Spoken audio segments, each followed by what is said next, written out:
세상에 떠도는 기묘한 괴담들. 첫 번째 이야기, 경상남도 합천의 산골에서 실제로 겪었던 실화괴담. 나는 친구들과 수능 끝난 기념으로 3박 4일 동안 산골로 여행을 갔습니다. 여행을 간 곳은 합천 쪽 시골이었습니다. 그래도 있을 만한 것은 다 있고 놀이시설도 꽤 괜찮았습니다. 그러나 숙소가 좀 문제였습니다. 숙소는 소위 시골의 읍내와는 아주 먼 곳이고 산의 중턱이었습니다. 대신 그곳은 친구 아버지 소유의 별장이라 다소 불편해도 그곳에서 지내기로 하였습니다. 처음 그곳으로 갈 때는 좀 힘들었으나 공짜고 막상 별장에 들어가 보니 정말 편안해서 대만족이었습니다. 그렇게 친구들이랑 죽자고 놀다 보니 2일이 지났습니다. 그런데 사건이 터졌습니다. 술 마시고 친구가 싸운 것이었습니다. 한 명은 별장 주인 친구, 또 다른 한 명은 좀 호전적이었던 그런 친구였습니다.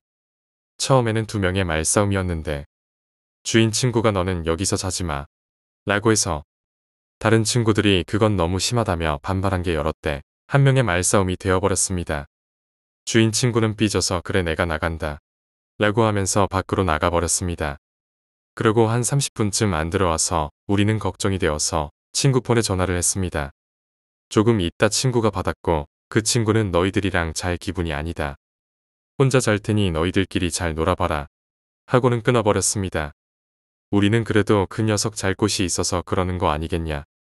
그래 자기 아버지 별장이 있는데 주변 지리도 모를 리가 없다라며 우리끼리 잤습니다. 그런데 다음날 그 녀석은 오지 않았습니다. 전화로 받지 않았습니다.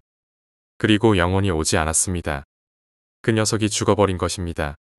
그 녀석은 나간 다음날 오후에 우리가 내려오는 길 중턱에 있는 오두막에서 우리가 중간에 쉬어갈 때 그곳에서 눈을 부릅뜨고 숨이 막혀 혀를 내민 채로 죽어 있었습니다. 그 녀석의 시체를 본 순간 모두 놀라 경악하다가 침착하게 구급차를 불러 시신을 운송했습니다. 우리 중 가장 놀라고 가장 죄책감을 가진 녀석은 싸움을 한 호전적 친구였습니다. 그 친구는 한동안 말이 없다가 하루만 더 있자. 여기 있으면 그 녀석을 죽인 개자식을 잡을 수 있지 않겠냐? 라며 우리 보고 하루만 더 있다 집으로 가자고 했습니다. 우리는 동의했고 하루도 그것도 그 오두막에서 밤을 보내게 되었습니다. 호전적 친구는 기척이 많으면 범인이 나 논다면서 자신과 나만 있다고 하면서 다른 애들을 보냈습니다. 그렇게 우리 둘만 남고 우리는 교대로 자기로 하면서 밤을 새며 기다리기로 했습니다. 먼저 내가 잠을 자기로 했습니다. 나는 잠을 자려 했고 체질이 잠이 잘 오는 체질이라 쉽사리 잠에 들었습니다. 그러나 내가 완전 잠에 빠지기 직전 호전적 친구의 어깨 위에 한 물체를 보았습니다. 나는 잠자기 직전이라 그냥 그런 거겠지라 남기며 완전 잠에 들었습니다. 두어 시간쯤 잤나 싶을 때 나는 일어났습니다. 그런데 나는 평생 잊지 못할 광경을 보았습니다. 호전적 친구가 잠들어 자고 있었는데 누운 그 친구 위에 하얀 소복의 머리칼은 발끝까지 내려오는 여자가 그 친구의 가슴과 목을 사정없이 미친 듯이 밟고 있었습니다. 한 번 밟을 때마다 그 친구는 고통에 겨워 몸부림쳤습니다. 나는 그 친구를 도와주려고 몸을 일으키려 했습니다. 그러나 몸이 움직이지 않았습니다. 왜일까? 나는 그 친구에게 시선을 떼고 나의 몸을 보았습니다. 그런데 죽은 친구가 내 배 위에 앉아 그 여자를 멍하니 보고 있었습니다. 멍하니 그러면서 무언가를 내 가슴에 그리고 있었습니다. 나는 아무 말도 아무 저항도 못하고 눈만 부릅뜨고 죽은 친구와 미친 귀신에게 당하고 있는 친구를 보았습니다. 그렇게 시간이 가고 호전적 친구는 이미 죽은 친구와 똑같이 눈을 부릅뜨고 혀를 내민 채 죽었습니다. 이번에 그 미친 여자가 나에게 다가왔습니다. 내 위에 있던 친구는 멍하니 있다가 그 여자가 다가오자 조용히 내 배에서 비켰습니다. 그 여자가 가까이 다가와 얼굴이 보였습니다. 그 얼굴은 쾌락에 미쳐 침까지 흘리며 하얀 이빨은 드러내며 웃고 있는 얼굴이었습니다. 나는 죽음보다 그 여자의 그 얼굴과 행동이 미웠습니다. 사람을 죽이는 게 그렇게 기쁘냐? 내가 욕을 하고 있을 때 미친 귀신이 드디어 내 가슴으로 발을 댔습니다. 그런데 이상하게 그 미친 귀신은 가슴에 발을 댔다. 다시 내려놓았다 댔다 내려놓았다 했습니다. 그 짓을 새벽까지 하다가 날이 밝자 그녀는 굳은 얼굴로 사라졌습니다. 그때 내 몸이 움직이기 시작했습니다. 서둘러 옆에 친구를 보니 역시 죽어 있었습니다. 나는 어찌할 바를 모르고 있다가 별장의 친구들에게로 갔습니다. 친구들은 불러와 다시 오두막으로 와 똑같이 먼저 죽은 친구를 보냈듯이 두 번째도 보냈습니다. 친구를 그냥 보내버린 게. 그러나 내가 정말 분한 것은 아무리 알아보려 해도 그 귀신이 누군지 왜 그랬는지 모른다는 것입니다. 아무리 마을 사람에게 물어봐도 모른다는 것입니다. 그러나 하나 확실한 게 있습니다. 내가 산 이유입니다. 내가 산 이유는 내 배에 앉아있던 내 친구가 내 가슴에 한없이 그린 2명을 보낼 수는 없다. 2명을 보낼 수는 없다라고 적으면서 내 가슴에 그리던 정체불명의 기호 때문이 아닐까 봅니다. 글자도 그림도 아닌 이상한 기호. 떠올리려 해도 떠올릴 수 없는 그 기호입니다. 두 번째 이야기, 어머니. 저희 어머니는 제가 초등학교 2학년 때 돌아가셨습니다. 사고나 그런 것은 아니었습니다. 암이었습니다. 가난 말기에 알게 되어 6개월 시한부 선고를 받고 정확히 6개월하고 일주일 뒤에 돌아가셨습니다. 저희 어머니가 시한부를 선고받으신 지 5개월 후에 갑자기 숨이 멎으셨다고 합니다. 그 당시 어려서 저는 기억나지 않습니다. 저희 외할머니나 이모들 모두 놀라서 어쩔 줄 몰라 하셨는데 큰 이모부께서 그 당시 어머니 부항을 떠주시던 할머니가 신기가 있다는 말을 들었다고 하여 할머니에게 전화를 하셨습니다. 전화를 해서 갑자기 어머니가 돌아가셨다고 이야기하니 부항 떠주시는 할머니께서 팥인지 콩인지를 어머니에게 뿌리라고 하셨습니다. 어린 시절이던 이야기라 팥인지 콩인지는 잘 모르겠습니다. 그래서 집에 있던 것을 뿌렸더니 어머니가 다시 눈을 뜨셨다는 겁니다. 어머니는 집 천장에서 자신을 보고 있었다고 하셨습니다. 그 일이 있은 후 어머니는 더 아파하셔서 저와 사촌들은 모두 가까이 사시던 외숙모에서 지내게 되었습니다. 그 일이 있은 지 한 달 정도 지났고 저는 그때까지 외숙모에서 생활해왔습니다. 저녁에 잠을 자는데 꿈에 어머니가 나타나셨습니다. 어머니는 저와 동생들과 사촌들을 전부 불러 앉히고 설교를 시작하셨습니다. 글자는까지 정확히는 기억나지 않지만 윗너른께는 예의를 지키고 예절 바르게 행동하여라. 거짓말은 하면 안 되고 내가 없어도 바른 아이가 되거라. 라는 말을 하셨습니다. 그 꿈을 꾸고 깨고 보니 이미 아침 8시가 지나 있었습니다. 방학이라 좀 더 자려고 누우려 하는데 옆에서 자던 사촌형이 깨는 거였습니다. 저는 갑자기 깬 사촌형 때문에 놀라서 왜 깼냐고 묻자 꿈에서 저희 어머니를 봤다는 거였습니다. 우연의 일치인지 저와 사촌형 그리고 그 후에 일어난 사촌들 모두가 제가 꾼 꿈과 똑같은 꿈을 꾸었습니다. 그리고 그날 아침 8시 20분 저희 어머니는 세상을 떠나셨습니다. 장례식 날 저는 오시는 손님들에게 절도해야 하고 해서 어른들과 같이 먼저 점심을 먹었는데 아이들은 어른들이 드신 후에 먹었습니다.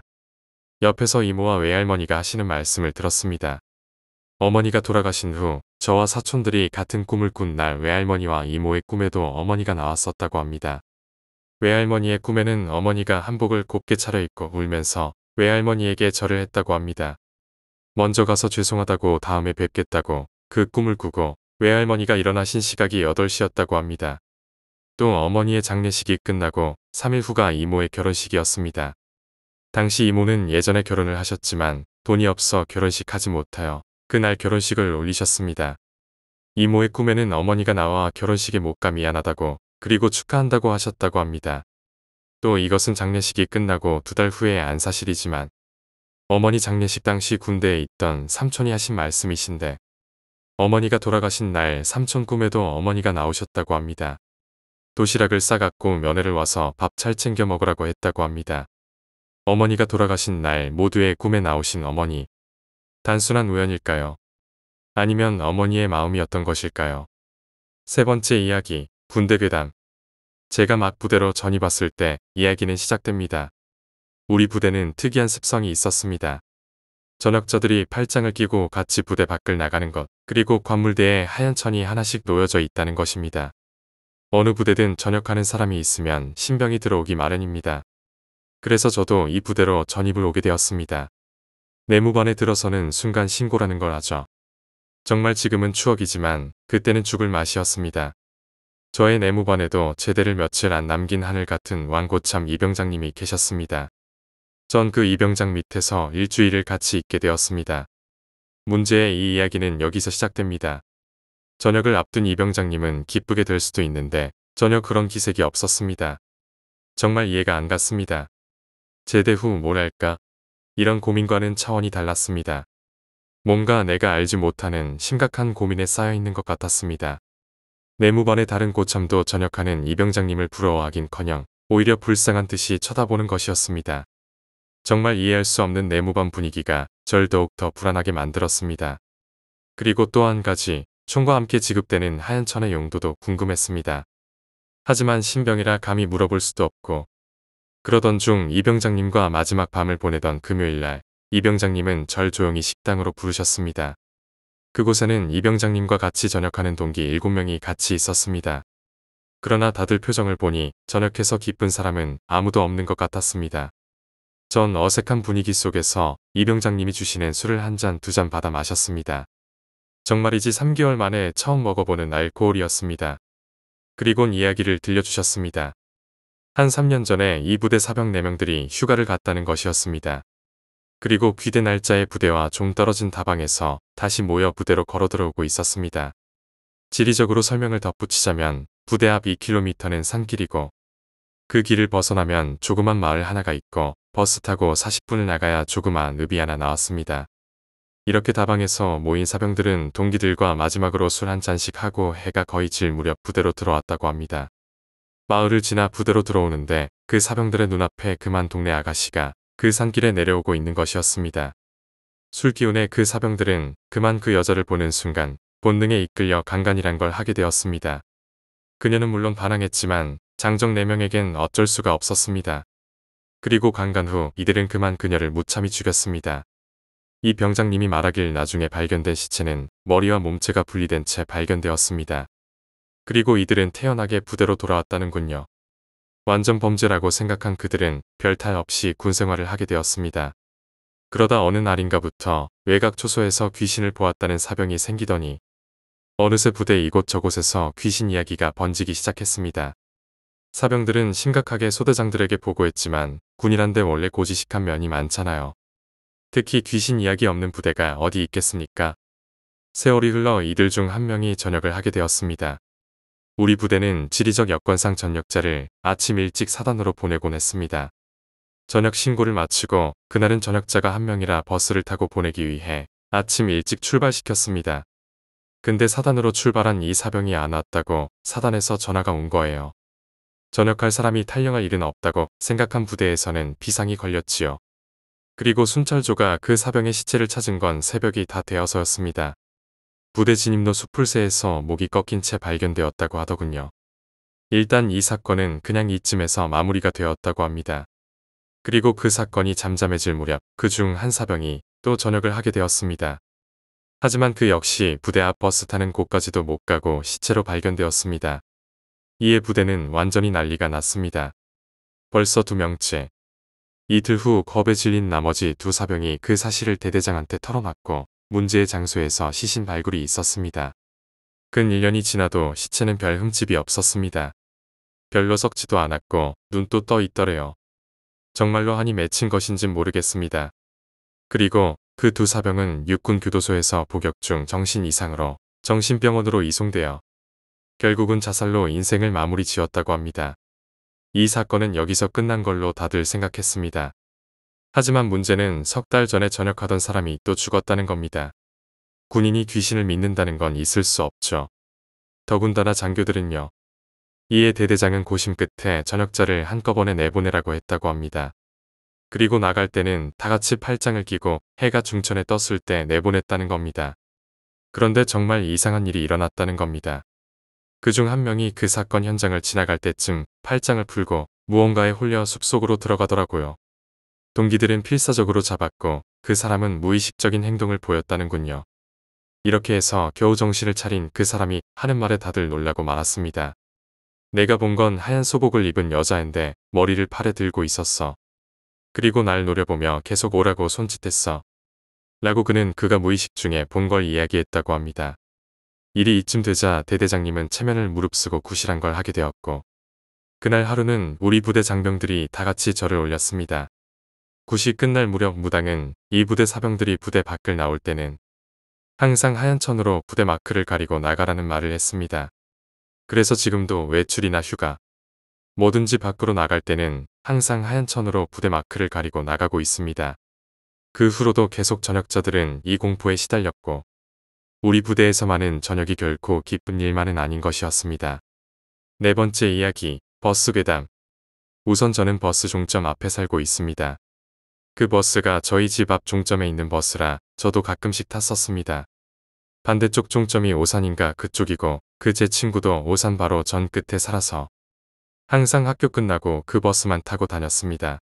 그 학원 선생님도 집이 오산 쪽이라 항상 수업 마치고 밤늦게 그 버스를 타고 다니셨습니다. 어느 날 평소와 똑같이 수업을 마치고 밤늦게 그 버스를 탔습니다. 버스 안은 앞쪽에 두세 명 빼고 자리가 많아서 뒤에서 두 번째 왼쪽 자리에 앉고선 평소와 똑같이 이어폰을 꽂고 창문 너머를 보며 가고 있었습니다. 한참을 달리다가 앞쪽에 계셨던 아주머니들 다 내리시고 버스 운전기사와 같이 한참을 가고 있는데 가다 보면 중간에 차도 안 다니고 산길같이 양쪽에 나무들과 논이 있는 긴 길이 있습니다. 그쪽을 한참 달리시다가 운전기사 머리 위에 보면 가로로 길쭉한 거울이 있습니다. 그 거울로 선생님을 보면서 뭐라고 하시더래요. 그래서 뭔가 하고 이어폰을 빼고선 네, 아저씨 뭐라고 하셨어요? 이러셨는데 기사 아저씨께서 종점 다 와가니까 맨 뒤에 누워있는 여학생 좀 깨워달라고요. 순간 소름이 확 끼치는 게 경악을 금치 못했습니다. 분명 처음에 버스를 탔을 때 뒤쪽에 아무도 없었고 계속 달리면서 버스를 타는 사람이 없었습니다. 분명 아무도 없었는데 자기 바로 뒤에 여학생이 누워있다고 하니까 뒤돌아볼 수도 없고 몸이 굳으셨습니다. 그런데 버스 기사분도 좀 끄름직하고 이상한 걸 느끼셨는지 차를 세우시고 뒤돌아보지도 않고서 거울로 그 선생님한테 말씀하셨습니다. 셋하면 앞문과 뒷문을 열 테니까 바로 뛰어나와서 같이 도망치자고요. 그러고 나서 하나, 둘, 셋을 치자 앞문과 뒷문이 열리고 선생님은 뒤돌아보지도 않고 바로 일어서서 뒷문으로 나가셔서 그 기사분과 한참을 앞으로 미친 듯이 달리셨습니다. 근데 기사분이 아니다 싶으셨는지 아니면 길 한복판에서 자기 버스를 놓고 오시는 게 마음에 걸리셨는지 선생님한테 먼저 가라고 하시고 그 기사분은 혼자 다시 버스 쪽으로 가셨습니다. 그리고 버스 쪽으로 와서 고민을 하시다가 바깥쪽으로 버스 왼쪽 창문으로 가셨습니다. 그리고선 창문 밖에서 맨 뒷자리를 보셨는데 검은 교복 입은 여학생이 다리를 창문 쪽으로 길게 누워 있었는데 얼굴이 창문 쪽으로 고개를 숙이고 있어서 기사분과 눈이 마주친 거였습니다. 순간 경악을 하고 미친 듯이 달려갔습니다. 이 이후로 제 친구 그 버스 절대 안 타고 항상 갈아탑니다. 그 버스 폐차되었다는 이야기가 있었는데 확실치 않습니다.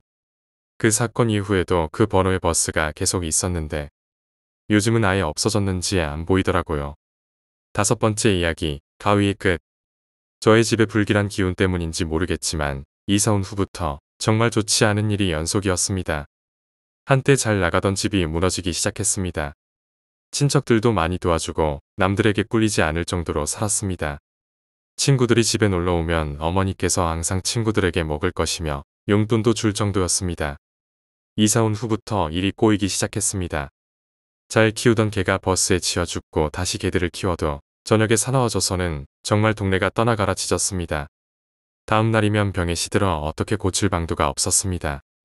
그런 식으로 두 마리가 죽고 나서 개 키우기를 포기하고 있었습니다. 어머니께서 집안의 마당과 이어져 있는 계단에서 미끄러져 넘어지며 머리를 크게 부딪혔습니다. 그 후 중풍이 오더군요. 한쪽 마비 증상이 나타나며 집안이 기울기 시작했습니다. 어머니 병 치료하신다고 아버지께서 온갖 침이며 병원에서 2차례의 큰 수술을 받으셨습니다. 1년 정도에 정말 집안이 천천히 무너지는 것을 지켜보았습니다. 어머니께서는 그 와중에 돌아가셨습니다. 많은 빚을 지게 되었는데 어떻게든 집은 지키신다고 하셔서 어느 정도 빚도 갚고 집은 안 팔게 되었습니다. 이번엔 제게 좋지 않은 일이 생기기 시작했습니다. 제가 밤마다 잠꼬대로 심하게 했습니다. 온갖 들어보지 못한 욕설을 시작하였습니다. 목류병 증세까지 보였습니다. 다음 날 깨보면 제가 누나방이며 형방 안방 마루며 정말 이상한 곳에서 깼습니다. 제가 원래 자던 자리는 박차고 정말 답답해 미치는 줄 알았습니다. 형 누나들은 녹음까지 해서 들려주고 싶다고 합니다. 그리고 그렇게 온갖 잠꼬대며 목류병 증세까지 보이고 그건 둘째치고 매일 눌리는 가위에 정말 무섭고 미치는 줄 알았습니다. 정말 잠들려고 눈 감으면 가위에 눌렸습니다. 잠들려고 눈 감으면 뭔가에 눌리는 기분에 깨어 발버둥치는데 목소리는 나오지 않습니다. 하루에 두세 번씩은 정말 행사를 치르듯 가위에 눌렸습니다. 그리고 나서 얼마 후 제가 누나방에서 잠들게 되었습니다. 그 장소가 어머님이 돌아가신 곳이기도 합니다.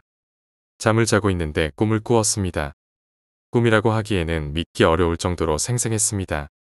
제가 누워있는 그 자리를 배경으로 어머니께서 제 옆에 앉아 계시고 어떤 여자가 다가오는 모습이었습니다. 그것을 보고 어머니께서 그 다가오는 여자를 밀치더군요. 그 여자는 계속 내게 다가오려고 하고 어머니는 그 여자를 계속적으로 밀쳤습니다. 그 와중에 꿈을 깨고 정신을 차렸는데 신기하게 그 다음부터는 가위도 눌리지 않고 잠꼬대도 사라졌습니다. 물론 목류병 증세까지요. 지금도 가끔 누나나 형과 그때 이야기하는데 정말 신기했습니다. 정말 영혼이라는 게 존재하는구나. 어머니께서 제가 막내라 항상 이뻐해 주셨는데 돌아가셔서도 절 지켜준 듯하여 정말 감사함을 느끼고 있습니다. 6번째 이야기, 학교 기숙사 괴담. 여러분 중 가위에 눌려보신 분이 많으십니까? 제 친구들 중에는 가위에 눌려보지 않은 아이들이 한 명도 없습니다. 단 한 번이라도 다들 경험이 있는데요. 전 그런 친구들이 이해가 가질 않았습니다. 가위라는 것이 왜 눌리고 눌리면 어떤 것을 경험하게 되는지 전혀 감이 오질 않았지요. 평생 한 번도 가위에 눌려본 적이 없었으니까요. 그저께까지입니다. 제가 다니는 학교 기숙사에 사는 동생이 있었습니다. K라고 하는 아이였는데 기숙사에 들어온 후로 자꾸 가위에 눌린다고 하는 것이었습니다. 저는 너가 기가 약해서 그래 라며 주위에서 주어들은 이야기를 해주며 대수롭지 않게 넘겼지요. 그러면서 저는 한 번도 가위에 눌려본 경험이 없으니 쉽게 말했습니다. 성경책을 머리맡에 놓고 자면 괜찮다는 말을 들었다는 둥. 주먹을 쥐고 자라는 둥. 농담식으로 자꾸 넘기니까 K도 제게 더 이상 그런 말을 하지 않았습니다. 그러던 어느 날 아이들끼리 점심을 먹고 있는데 K의 친구인 Y가 제게 이런 말을 했습니다. 언니, K방 이상한 것 같아. 응, 왜 그런 말을 하는데? 내가 어저께 숙제를 하느라고 K방에 내려갔는데 K가 없더라고. 그래서 걔가 올 때까지 기다리려고 침대에 앉았다가 잠깐 잠이 들었는데 그새 가위에 눌린 거 있지. 뭐야, 너네들 요즘 단체로 기가 허해졌냐? K도 자꾸 가위 눌린다는 것 같던데. 몸보신 좀 해야 하는 거 아냐? 근데 기분이 나쁜 게 보통 내가 가위 눌리는 기분이 아니었어. 뭔가 더 찜찜했다고. 아유, 그만해라. 이런 거 자꾸 생각하면 오늘 밤 또 가위 눌린다.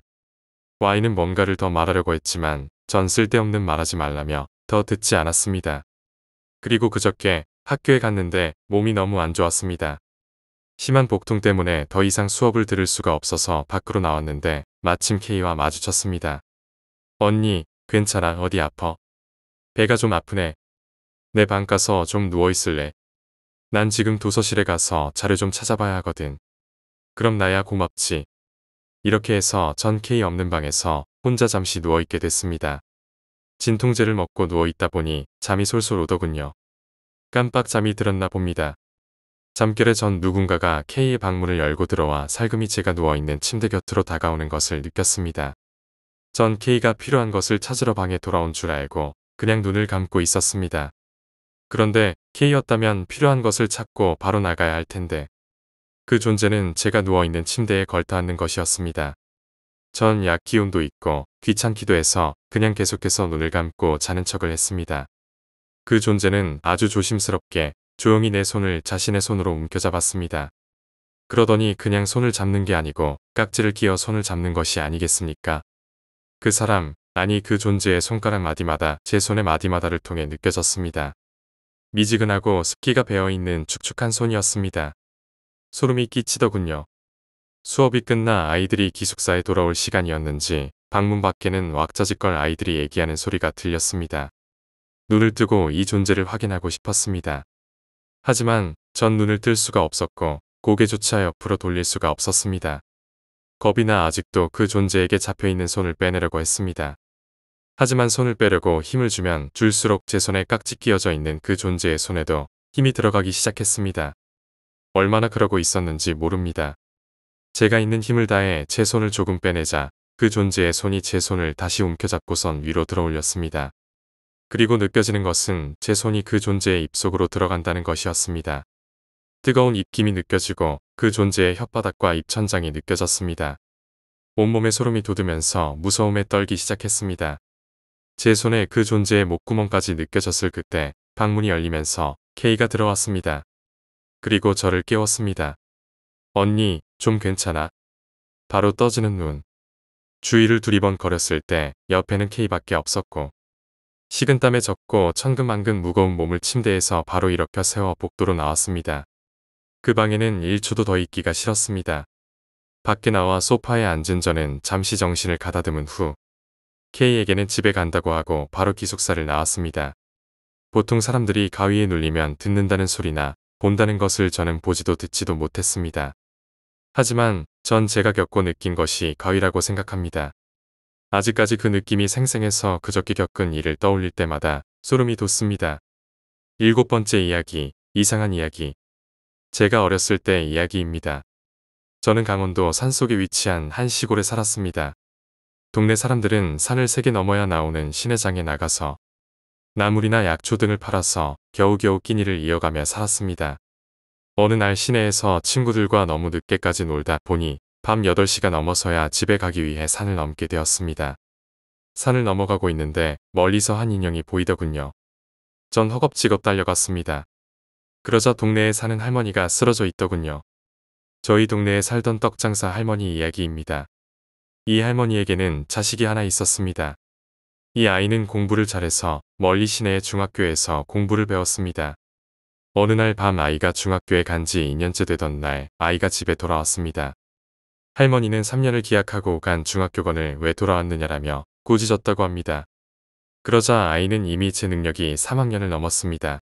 더 이상 학교에 가고 싶지가 않습니다라고 말했다고 합니다.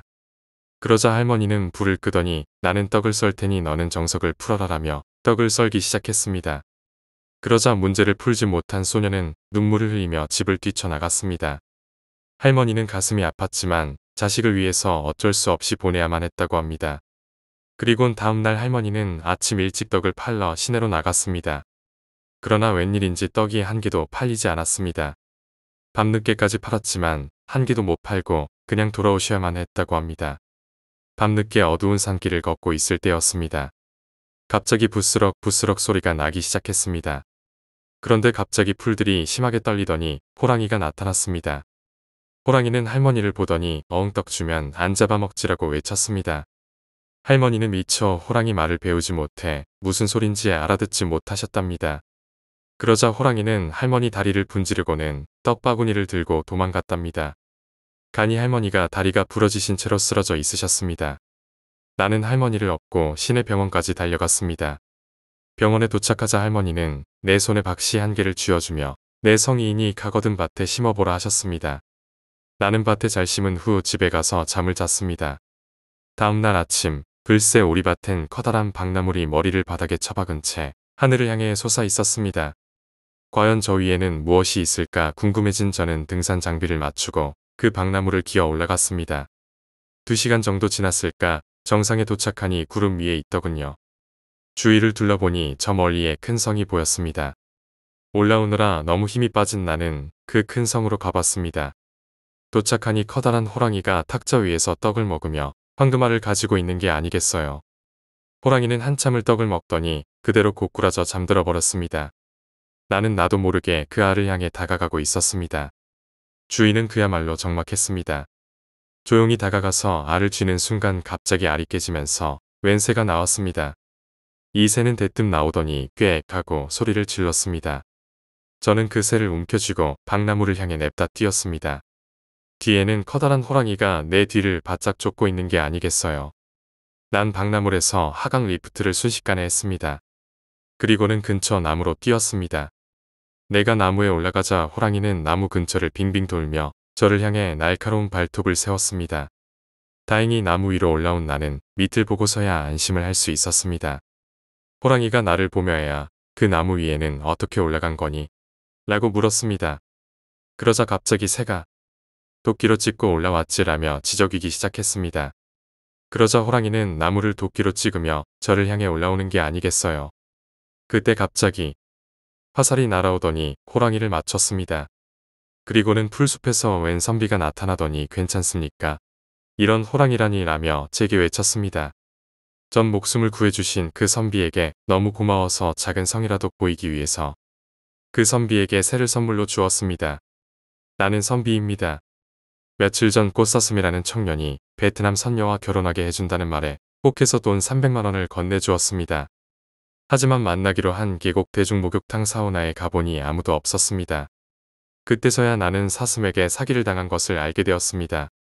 난 대출금 300만 원을 갚지 못해 사채업자를 피해 도망가던 중 한 사내가 나무 위에서 호랑이와 이야기를 하고 있는 걸 봤습니다. 나는 그 순간 두 가지를 깨달았습니다. 호랑이와 이야기를 하려 하다니 정신병자구나. 호랑이는 깨긴 깽깽이라고 외치고 있는데 사내는 혼자서 뭐라고 외치고 있었습니다. 나는 호랑이를 보는 순간 저걸 팔면 300만 원은 될 거야. 라는 생각에 등에 메고 있던 활로 호랑이를 쏴 죽였습니다. 그리곤 호랑이를 들고 가려는데 그 정신병자가 다가오더니 웬 새를 내 손에 쥐어주는 게 아닌가. 뭔가 꺼림칙했지만 새를 들고 나는 사채업자를 찾아갔습니다. 호랑이 시체를 건네주면서 자, 이거면 300만 원은 충분하겠지라고 외쳤습니다. 사채업자들은 웃으며 이미 시일이 3일이나 지났다. 이자가 하루 100%니 너는 벌써 1000만 원을 넘어가. 내 장기는 모두 내 거다. 라고 말했습니다. 제길, 낭패다. 신체 포기각서를 깜박했습니다. 그때 사채업자 대장이 외쳤습니다. 만일 내일 아침까지 저 산위의 종이 3번 울리면 너를 살려주지. 1시간 뒤 종을 치러 가고 싶지만 나는 사채업자들에게 감금되어 있습니다. 굵은 줄에 묶여서 옴짝달싹도 할 수가 없습니다. 제길, 어떻하지? 이러다가 내 장기가 다 사라지겠어.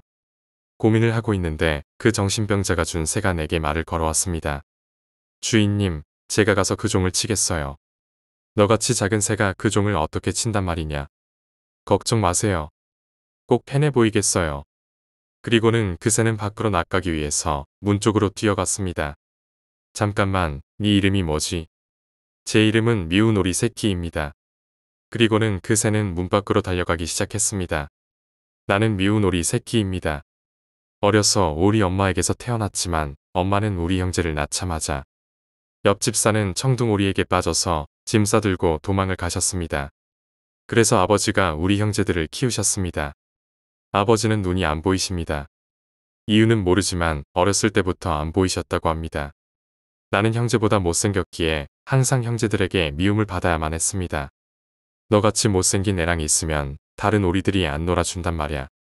절로 가지 못해 어딜 따라와. 몇 년 후 형제들은 멋진 오리가 되어 도시에 가서 성공하겠다며 시골을 떠났습니다. 그리곤 저는 눈먼 오리 아빠와 함께 시골에서 밭을 일구며 겨우겨우 입에 풀칠해가며 살았습니다. 어느 날 아빠 오리가 집에 오시더니 막 우시는 게 아니겠어요. 아빠 오리는 한참을 울더니 제게 말했습니다. 내가 안과에 갔더니 라식 수술만 하면 보인다더구나. 그런데 무려 쌀 300석을 달라는 거야. 그런데 나도 모르게 예약을 하고 왔단다. 어쩌면 좋으냐? 아빠, 제가 어떻게든 구해볼게요. 그리고 한 달 뒤 웬배에서 바다에 바칠 재물을 구한다기에 저는 제 몸을 300석에 팔았습니다. 아마 아버지는 그 쌀로 눈을 뜨셨겠죠. 전 그렇게 재물로 바다에 빠지게 되었고 우연히 용왕님을 만나게 되었습니다. 용왕님은 저를 보시더니 너같이 착한 오리에게 상을 주마라며 저는 황금알에 넣어서 육지로 보내주셨습니다. 그 뒤로 호랑이와 이야기하려는 정신병자를 거쳐 지금 선비를 만나게 됐죠. 그리고 저는 그 선비를 살리기 위해서 산길을 오르고 있습니다. 가다 보니 웬 불빛이 보이기 시작했습니다. 저는 반가운 마음에 그 집을 향해서 달렸습니다. 간이 글쎄 과자로 된 집이 있는 게 아니겠어요. 저는 너무 배가 고파서 그 집을 뜯어먹었습니다. 먹다 보니 웬 할머니가 문 밖으로 나오시는 게 아니겠어요. 그 할머니는 저를 보시더니 이런 배가 고팠나 보구나. 갈 데가 없다면 나랑 같이 살자꾸나. 라며 저를 보살펴 주셨습니다. 그리고는 할머니를 저를 보며 너는 여자 오리니까 엄지공주라고 부르자꾸나라며 이름도 지어주셨습니다. 그날 밤 잠을 자고 있는데 웬 두꺼비 2마리가 집으로 들어오더니 저를 납치해 가는 게 아니겠어요. 그리고는 어디 연못에 도착하더니 서로 자기 색시를 삼겠다며 싸우기 시작했습니다. 저는 그 틈을 타서 도망을 갔습니다. 한참을 가다 보니 날도 너무 춥고 바람도 심하게 불더군요. 저는 너무 추워서 근처에 있는 땅굴로 들어갔습니다. 들어가서 그만 피곤해 지쳐 쓰러졌습니다. 깨어보니 따뜻한 방 안에 누워 있었습니다. 주위를 보니 들쥐 아주머니가 저를 극진히 보살펴주고 있었습니다. 그렇게 쉬다 보니 밤이 되었습니다. 밤이 되니 근처 사는 두더지 아저씨라는 분이 들쥐 아주머니네 집에 놀러 오셨습니다. 그 두더지 아저씨는 저를 보더니 한눈에 반했다면서 자기네 굴로 초청을 했습니다. 굴에 가보니 웬 카바레제비가 그만 사모님 남편에게 걸려서 날개가 다친 채 누워있는 게 아니겠어요. 두더지 아저씨, 이 제비를 돌보게 해주세요. 네, 마음대로 하세요. 저는 제비를 정성 들여서 돌봐줬습니다. 그리고 며칠 뒤 제비는 다 나아서 떠날 준비를 하고 있었습니다. 저는 제비에게 부탁을 했습니다. 나를 저 산 위의 종탑까지 데려다 주지 않겠니? 그러자 제비가 네, 제 등 위에 타세요. 라며 저를 태우고는 저 산 위의 탑까지 데려다 주었습니다.